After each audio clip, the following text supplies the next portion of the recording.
बिस्मिल्लाहिर्रहमानिर्रहीम। क़ाल व महर मिस्लिहा युअतबर बिअख़वातिहा व अम्मातिहा व बनाति अअमामिहा लिक़ौल इब्न मसऊद रज़ियल्लाहु तआला अन्हुमा लहा महर मिस्लि निसाइहा ला वक्स फ़ीही वला शतता व हुन्ना अक़ारिबुल अबी व लिअन्नल इंसाना मिन जिन्सि क़ौमि अबीही व क़ीमतुश शैइ इन्नमा तुअरफ़ु बिन नज़रि फ़ी क़ीमति जिन्सिही। यहाँ से बात ये चल रही है कि अभी तक महर के बयान में कई बार हमने पढ़ा कि इन सूरतों में औरत को महर मिस्ल मिलेगा।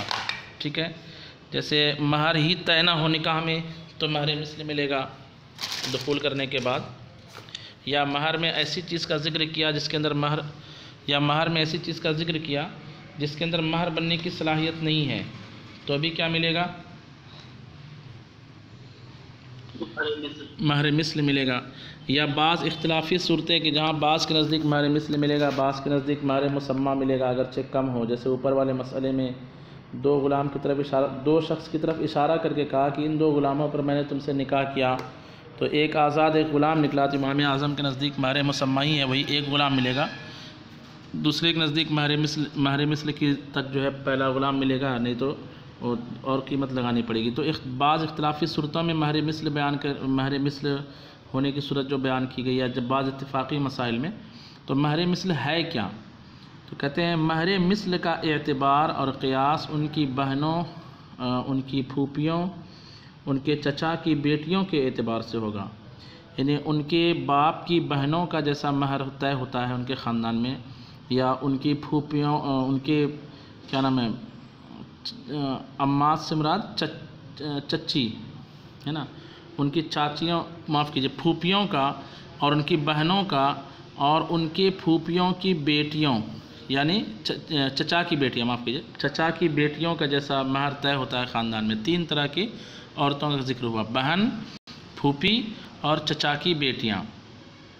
इन लोगों का जो महर आम तौर पर तय होता है उसी का औसत महर मिस्ल कहलाएगा। दलील तिरमिज़ी शरीफ की हदीस लिक़ौल इब्न मसऊद, हज़रत अब्दुल्लाह इब्न मसऊद रज़ियल्लाहु ताला अन्हु की हदीस के सबब, हदीस के अल्फाज ये हैं ला महर लहा महरु मिस्ली निसाइहा ला वक्स फ़ीही वला शतता, कि इस तरह की औरतों के लिए महर मिस्ल है, इस तरह की औरतों के लिए उनकी औरतों का महर मिस्ल है, यानी उन्हीं की औरतों का महर मिस्ल है।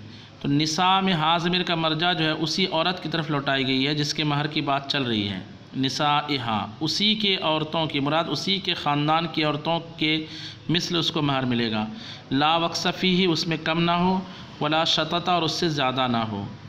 तो मिस्लु निसा महरु मिस्ल निसाइहा, तो निसाइहा से क्या मुराद है, कहते हैं वहुन्ना अक़ारिबुल अब, और ये उनके बाप की यानी लड़की के या औरत के बाप की करीबी औरतें हैं, करीबी रिश्तेदार वाली औरतें हैं।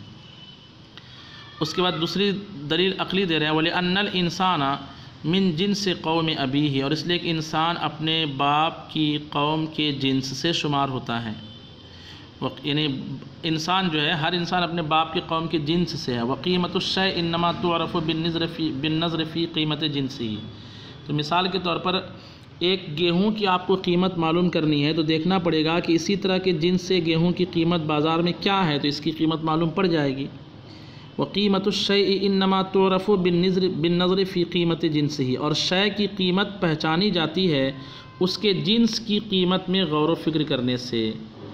यानी उस चीज़ के जिन्स की कीमत क्या है वो देख लेंगे तो इस चीज़ की कीमत निकल जाएगी। आपके हाथ में जो मिसाल के तौर पर मोबाइल है उसकी कीमत कितनी होगी, तो उसी के जिन्स की मोबाइल की कीमत जो मार्केट में है उस एतबार से इसकी कीमत निकल जाएगी। फिर कहते हैं वला युअतबरु बि उम्मिहा व खालतिहा, और इसकी माँ और इसकी खाला के एतबार से महर मिस्ल का एतबार नहीं किया जाएगा। इन्हें महर मिस्ल में इसकी माँ और इसकी खाला का एतबार नहीं करेगा कि माँ का महर क्या था और इनकी खाला का महर क्या था। क्यों? क्योंकि माँ और खाला की दो सूरत हो सकती है। एक सूरत हो सकती है दूसरे ख़ानदान से वो माँ बन कर के आई है, यानी उसके बाप की बीवी बन के आई थी दूसरे ख़ानदान से, और एक सूरत यह है कि इसी के ख़ानदान की अगर है तो फिर क़ियास होगा। इसी के ख़ानदान की, जैसे इसके बाप का जो चचा था उसकी बेटी से उसके बाप ने शादी किया, तो मतलब वो औरत इसी के ख़ानदान की, इसकी माँ, इस एतबार से क़ियास किया जाएगा। कह भी रहे हैं वला युअतबरु बि उम्मिहा व खालतिहा, और इसकी माँ और इसकी खाला के एतबार से महर मिस्ल नहीं दिया जाएगा। इज़ा लम तकूना मिन कबीलतिहा, जबकि ये दोनों औरतें यानी माँ और खाला इसके कबीले से ना हो, यानी जिस औरत के महर मिस्ल की बात की जा रही है उसके कबीले से ना हो। लिमा बय्यन्ना, उसी हदीस के सबब या उसी जुज़इये के सबब जिसको हमने इससे पहले बयान किया। क्या अल इंसानु मिन जिनसे कौम अबीही व क़ीमतुश्शै इन्नमा तुअरफ़ु बिन्नज़रि फ़ी क़ीमति जिनसिही। फ़इन कानतिल उम्म मिन कौम अबीहा, हाँ अगर माँ इसी के बाप की कौम से हो। कैसे?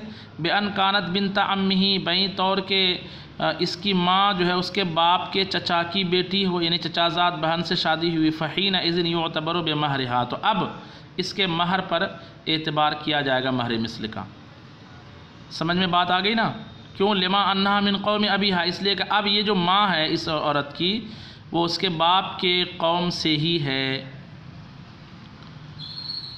वयुअतबरु फ़ी महरिल मिस्ल अन ततसावल मरअतान फ़िस्सिन्नि वल जमाली वल माली वल अक़्लि वद्दैन वल बलदी वल अस्र। फिर यहाँ से कह रहे हैं कि महर मिस्ल में ये तो है कि उसकी फूफियों को देखा जाएगा, उसकी फूफियों का महर मिस्ल क्या था, या उसके चचा की बेटियों का महर मिस्ल क्या है, या उसकी बहनों का महर मिस्ल क्या है, ठीक है।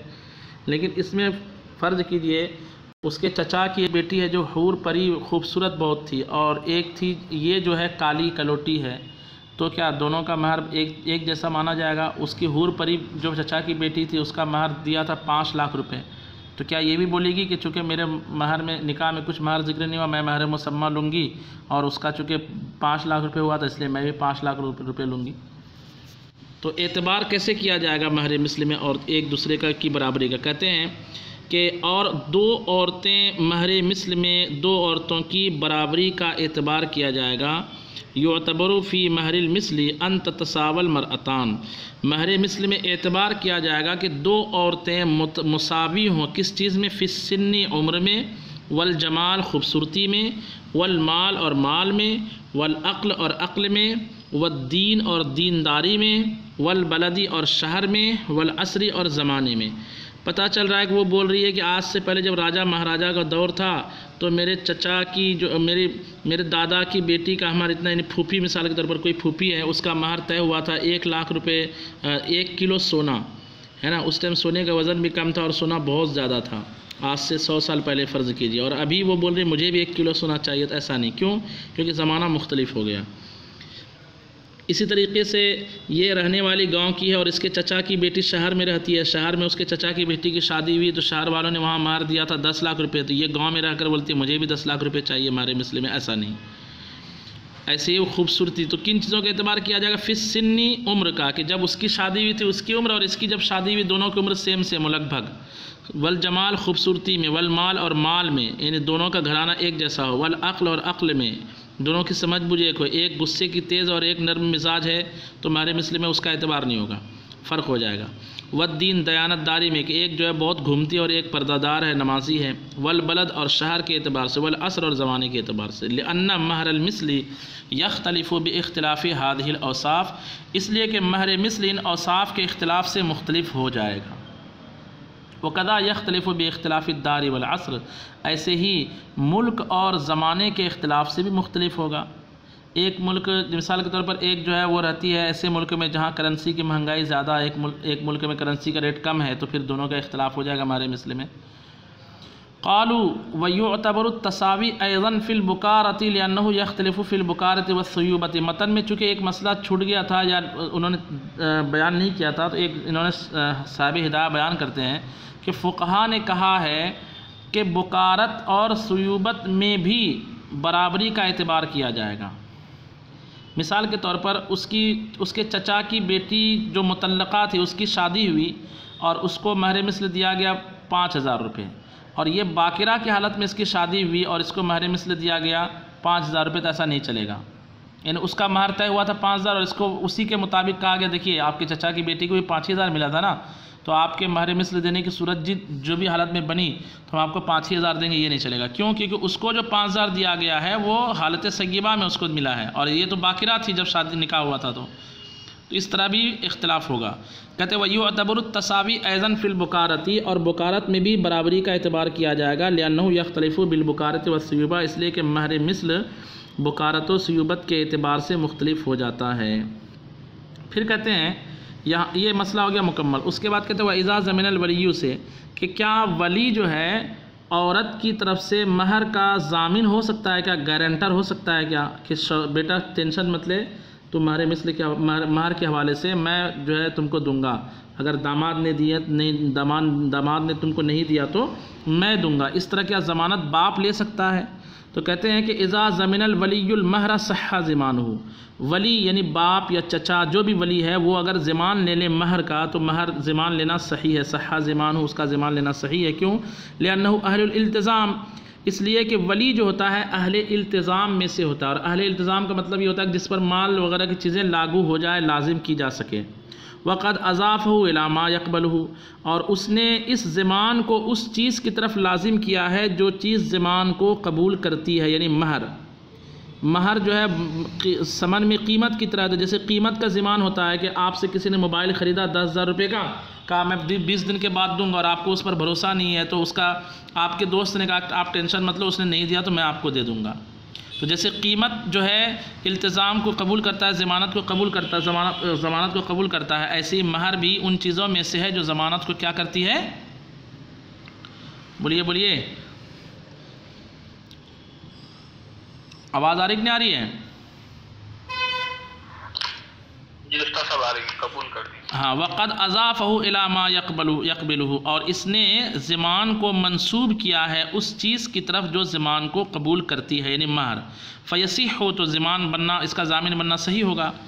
फिर कहते हैं अगर ज़ामिन बाप बन गया तो ये किससे मुतालबा करे, बाप से मुतालबा करे या शौहर से? तो इसको इख्तियार होगा औरत को। सुम्मल मरअतु बिल खियार फ़ी मुतालबतिहा ज़ौजहा अव वलियहा, फिर औरत को इख्तियार है कि अपने महर का मुतालबा करे चाहे शौहर से चाहे वली से। अपने महर का मुतालबा करने में औरत को इख्तियार दिया जाएगा कि शौहर से मुतालबा करे या वली से। शौहर ये नहीं कह सकता कि तेरे बाप ने गारंटी ली है तो बाप से ले जा करके, ये नहीं कह सकता। और ज़ामिन ये नहीं कह सकता कि बेटा तूने तो शादी करी थी दामाद जी से तो उसी से मांग ले, मैं क्यों दूँ। दोनों से जिससे चाहे, क्योंकि वो असील है, ये ज़ामिन है, तो असील से भी मुतालबा कर सकती है और ज़ामिन से भी मुतालबा कर सकती है। एतबारम बिसाइरिल किफ़ालात, जैसे तमाम तरह के किफ़ालात के मसाइल में ऐसा होता है, एतबार करते हुए तमाम किफ़ालात के मसाइल पर कि जो ज़ामिन बने उससे भी मुतालबा आपका करना सही है, और जिसका ज़ामिन बना यानी जो असल मदयून आपका है, जो असल कर्ज़दार है, उससे भी आपका मुतालबा करना जायज़ है। फिर कहते हैं कि आप मिसाल के तौर पर लड़की ने बाप से अपने महर की रकम वसूल कर ली, तो बाप किसके पास जाएगा? दामाद से लेने के लिए कि भैया हमने आपकी महर की रकम अपनी बेटी को दे दी है, आप मुझे पैसे दे दो। तो इसमें वही है कि अगर बाप शौहर की रजामंदी से ज़ामिन हुआ है, यानी दामाद ने कहा था कि ससुर जी आप मेरा ज़ामिन बन जाइए, फिर ससुर ने अपनी बेटी को महर की रकम दे दी, तब तो ये शौहर की तरफ रुजू करेगा कि जनाब मुझे आप अपना महर की रकम दे दीजिए, मैं अपनी बेटी को दे चुका हूँ। और अगर ऐसी होशियार बन करके ज़ामिन बन गया था और ज़ामिन बन करके बेटी को दे दिया, तो अब शौहर के पास जाए, शौहर उसको अंगूठा दिखा सकता है कि मैं क्यों दूँ, मैंने कहा था कि आपको ज़ामिन बनना। बात समझ में आ रही कि नहीं आ रही है? देखिए कहते हैं वयरजिउल वलिय्यु इज़ा अद्दा अला ज़ौजी इन काना बिअम्रिही, और वली रुजू करेगा जबकि अदा कर ले, किस पर रुजू करेगा? अला ज़ौज। अला ज़ौज का ताल्लुक़ यरजिउ से है। यरजिउल वलिय्यु अला ज़ौज, वली रुजू करेगा शौहर पर, कब? इज़ा अद्दा, जबकि उसने अदा कर दिया महर को। कब रुजू करेगा? शर्त इन काना बिअम्रिही, अगर ये ज़ामिन बना था किसके हुक्म से? बेअमरिही,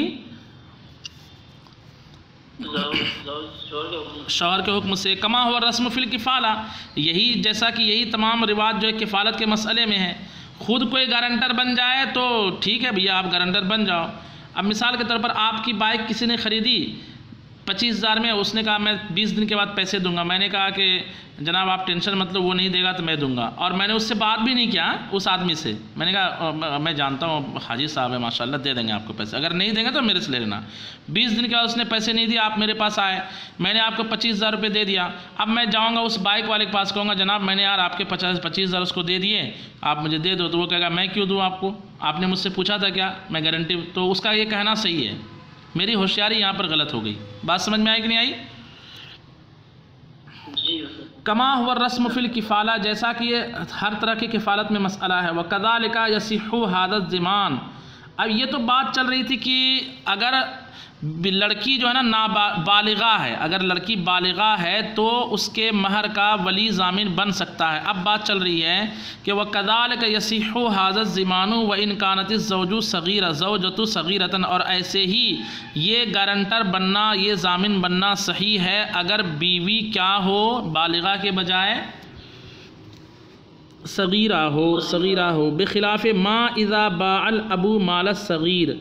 यहाँ से एक दूसरी नौइयत की तरफ मसला लेकर जा रहे हैं कि नाबालिग बच्ची के महर का बाप ज़ामिन बन सकता है, लेकिन नाबालिग बच्ची या बच्चे का सामान अगर कोई बेचे, ठीक है, जैसे इसी लड़की का एक सामान था, मिसाल के तौर पर इसको इसके मामू ने मोटरसाइकिल दिया था इसके नाम पर, किसके नाम पर, लड़की के नाम पर, और ये सगीरा है। अब ये मोटरसाइकिल बेचना चाह रहा है उसी के शौहर से, फ़र्ज़ कीजिए, जिसके महर का ये ज़ामिन हुआ है। अब ये कहे बेटा तू टेंशन मत ले, जैसे मैं तेरे महर का ज़ामिन हुआ हूँ ना, तो ये जो मैं बाइक बेच रहा हूँ ना दामाद जी को, है ना, वो छोटी है, मान लीजिए छोटे में निकाह हो रहा है, सगीरा में, हालत सिगर में, कहा कि जैसे महर का मैं ज़ामिन बन गया हूँ ना, ऐसे ही ये 25,000 जो तेरे बाइक की कीमत है मैं दामाद से वसूल कर लूँगा, टेंशन मत ले, मैं तेरे को पैसे दूंगा अगर इसने नहीं दिया तो। और बेचा इसने अपनी तरफ से, तो बै में इस सगीरा के सामान की कीमत का ये शख्स जो वकील बन करके बै कर रहा है, यानी उसका बाप ज़ामिन नहीं बन सकता। क्यों? क्योंकि निकाह में जो वकील होता है, जो वली होता है, वो मुअब्बिर महज होता है, सफ़ीर महज होता है, पीछे हमने पढ़ा था। और बै में जो वकील होता है ना, वो आकिद होता है, डीलर होता है। वो क्या होता है? हाँ, तो अगर मैं मिसाल के तौर पर आपसे बाइक बेचूं, मैंने कहा गारंटर, आपने कहा कि देखो किसी को मैं गारंटर बना देता, तो मैं खुद ही कहूँ अरे टेंशन मत लो, मैं खुद ही आपका गारंटर हूँ, तो मैं अपने आप ही का ज़ामिन हो गया ना, अपने ही पैसे का ज़ामिन हो गया ना। ज़ामिन तो खैर एक होता है ज़ामिन ले नफ्सी और एक होता है ज़ामिन ले गैरी। तो ज़ामिन ले नफ्सी का कोई मतलब नहीं है, ज़ामिन ले नफ्सी बनना जायज़ नहीं है क्योंकि उसका कोई फ़ायदा ही नहीं है, ज़ामिन ले गैर ही बनना जायज़ है। तो निकाह के महर में अगर सगीरा के महर का बाप ज़ामिन बन रहा है तो अगरचे ये वकील है, लेकिन वहाँ निकाह में वकील महज होता है, सफ़ीर महज होता है, मुअब्बिर महज होता है। असल निकाह तो औरत से हुआ, लड़की से हुआ ना। शौहर अगर निकाह के हुकूक को अपनाना चाहेगा, जैसे वती करना चाहेगा, तो ये ज़ामिन के पास थोड़ी आएगा रात में, वो इस हक़ को अदा करने के लिए तो बीवी के पास जाएगा। लेकिन बै में क्या होता है कि जो वकील है वो आकिद होता है, जो वकील होता है वही ज़ामिन वो होता है, डीलर होता है। तो अगर मिसाल के तौर पर जो है वकील बन करके बाप ने जो है सामान बेचा, तो सामान लेने के लिए किसके पास जाएगा? जिसका सामान है उसके पास जाएगा या जिसने बेचा उसके पास जाएगा? जिसने बेचा उसके पास जाएगा ना जनाब। मैं बेचूंगा मोबाइल दूसरे भाई में, अपने भाई का, तो मेरे से आप मोबाइल लोगे कि भाई के पास जाके लोगे? नहीं, जिसने बेचा। हाँ, तो बै में ये होता है कि बै के हुकूक जो है ना इसी वकील की तरफ रुजू करते हैं, और निकाह के हुकूक वकील की तरफ रुजू नहीं करते। किधर रुजू करते हैं? नहीं समझे बात को? निकाह के हुकूक रुजू करते हैं, एक होता है असील यानी जिसका बंदा वकील बना। तो सगीरा लड़की का वकील बनता है बाप, तो ये बाप वकील हुआ निकाह का, और सगीरा लड़की के सामान बेचने का भी बाप वकील है और सगीरा असील है। तो निकाह में जो भी हक़ वसूलना चाहेगा शौहर, जैसे वती करना चाहेगा, उसको किस करना चाहेगा, तो किसके पास जाएगा? वो इस हक़ को अदा करने के लिए असील के पास जाएगा कि वकील के पास? असील के पास जाएगा। और बै में जो है मिसाल के तौर पर उस सगीरा की मोबाइल को फ़रोख्त कर दिया इसने किसी उसी दामाद के पास, तो मोबाइल लेने के लिए किसके पास जाएगा? सगीरा असील के पास जाएगा या बेचने वाले के पास जाएगा? ये वकील के पास जाएगा, ये कि मुझे मोबाइल दो, वकील के पास जाएगा। मैं यही समझाना चाह रहा हूँ कि बै में हुकूक लौटते हैं वकील की तरफ, लेकिन निकाह में हुकूक वकील की तरफ नहीं, असील की तरफ लौटते हैं। इसलिए निकाह का मसला कुछ और होगा और बै का मसला कुछ और होगा। तो बै में ये शख्स उस कीमत का ज़ामिन नहीं बन सकता, सगीरा के सामान की कीमत का ज़ामिन नहीं बन सकता, क्योंकि ये खुद डीलर है। बै के हुकूक खुद इसी की तरफ लौट रहे हैं। तो ये खुद ज़ामिन भी अगर बन जाएगा तो गोया कि ये खुद जो है बेचने वाला भी हुआ और ख़ुद ज़ामिन भी हुआ। ये ऐसा ही है कि मैं बाइक आपसे बेचूं और कहूँ गारंटर कौन, तो आपने कहा आप ही गारंटर बन जाओ। अरे मैं कैसे गारंटर बनूंगा खुद ही अपने आप का? बात समझ में आ रही कि नहीं आ रही है? हाँ, इसको देखिए अब तर्जमा कहते हैं कि बेखिलाफ़ माँ इज़ा बाअल अबू माल सगीरा, बखिलाफ़ उस सूरत के जबकि बाप सगीर के माल को बेचे, सगीर या सगीरा दोनों ले सकते हैं, सगीर के माल को बेचे, ज़मीन समन और फिर समन का मालिक ज़ामिन बने, तो ये जायज़ नहीं। क्यों? लिअन्नल वली या सफ़ीरुन व मुअब्बिरुन फिन निकाह, इसलिए कि वली जो होता है सफ़ीर महज़ और निकाह में मुअब्बिर महज़ होता है। व फिल बैई आक़िदुन व मुबाशिरुन, और बै में क्या होता है? बोलिए, आक़िद व मुबाशिर होता है। हत्ता तरजिअल उहदतु अलैहि वल हुकूक़ इलैहि, यहाँ तक कि पूरी जिम्मेदारी इसी की तरफ लौटेगी और हुकूक इसी की तरफ लौटेंगे। और वहाँ जो है निकाह में पूरी जिम्मेदारी इसकी तरफ थोड़ी लौटेगी, वो तो उसकी लड़की की तरफ लौटेगी। व यसिहु इब्राउहु इंदा अबी हनीफा व मुहम्मदिन, यहाँ तक कहते हैं कि इस शख्स का इतनी ज़्यादा मतलब बै का हक़ इस वकील की तरफ लौट रहा है कि ये वकील अगर चाहे ना तो कह सकता है कि इसकी कीमत मत देना, फ्री में लेकर जाओ। यसिहु इब्राउहु इंदा अबी हनीफा व मुहम्मदिन, यहाँ तक कि इसका मुश्तरी को कीमत से बरी करना भी सही होगा इमाम आज़म अबू हनीफा और इमाम मोहम्मद के नज़दीक। और वहाँ जो है कीमत से बरी करना जायज़ नहीं होगा। वहाँ ये नहीं कह सकता कि काम कर, मार देना, मत देना, चल, ऐसा बोल सकता है कि वहाँ पे नहीं। और यहाँ बोल सकता है कि ये बाइक है मेरी बेटी की, मैं बेचने के लिए मुख्तार हूँ, मुझे वकील बनाया गया, एक काम कर ये बाइक ले ले, पैसे मत देना, यहाँ कह सकता है। लेकिन इसमें थोड़ा सा इख्तिलाफ है इमाम आज़म अबू हनीफा इमाम मोहम्मद के नज़दीक। फिर कहते हैं वह यमलिकु क़ब्ज़हु बादा बुलूग़िही, और बै वाली सूरत में उस कीमत का मालिक उस कीमत पर कब्ज़े का भी मालिक बन सकता है अगरचे सगीरा बालिग हो जाए।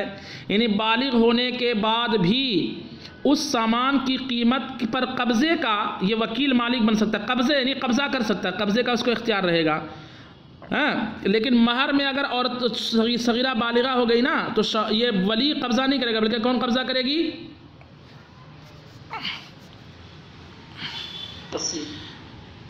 हाँ, असील सही है।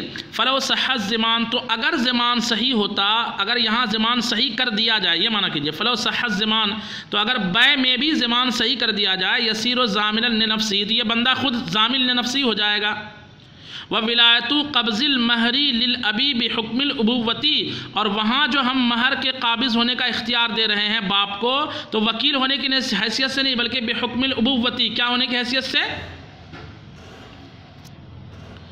बाप होने की हैसियत से। ला बिएतिबारि अन्नहु आक़िद, इस एतबार से नहीं कि वो आक़िद है। अला तरा इन अन्नहु यमलिकुल क़ब्ज़ा बादा बुलूग़िहा, क्या तुम नहीं देखते हो कि कब्ज़े का ये वली जो है, बाप जो है मालिक रहेगा उसके बालिग होने के बाद भी। फ़ला यसीरो ज़ामिलन लिनफ़्सी, तो महर में यह ज़ामिल लिनफ़्सी नहीं होगा, महर में यह ज़ामिल लिनफ़्सी नहीं होगा। और बै में क्या हो जाएगा? ये ज़ामिल लिनफ़्सी। वली कब तक वक्त है अपना?